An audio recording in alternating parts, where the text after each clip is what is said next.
তো দেখো বন্ধুরা, আজকে কিন্তু বড় একটা গামলা নিয়ে বসে পড়েছি তোমাদের সামনে। আর কি আছে গামলায় তোমরা তো অনেকেই গেস করতে পারছো যে কি আছে।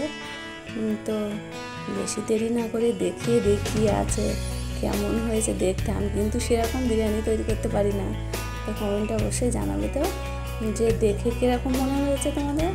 তো বন্ধুরা, খারাপ কিন্তু হয়নি, খেতে ভালোই হয়েছিল। আর যাই হোক, দেখো সবাইকে খেতে দিয়ে দেবো, কেন কী বলতো অনেকটাই দেরি হয়ে গেছে আজকে।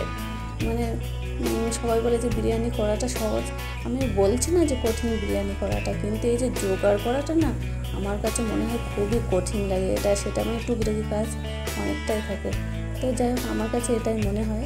তো তোমাদের কাছে কী মনে হয় জানি না। তো যাই হোক, দেখো গুছিয়ে এবার দিয়ে দেবো সবাইকে খেতে। তো তোমাদের এই ভিডিওটা কেমন লাগলো অবশ্যই কিন্তু কমেন্টে আমাকে জানাবে, ঠিক আছে?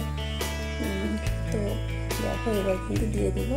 আর খুব একটা তো বিরিয়ানি বাড়িতে তৈরি করি না, তার জন্য তো দেখো একটু গ্রেভিও রেখে দিয়েছিলাম, কারণ কী বলতো একটু গ্রেভি দিয়ে খেলে না ভালোই লাগে বিরিয়ানিটা, তাই না?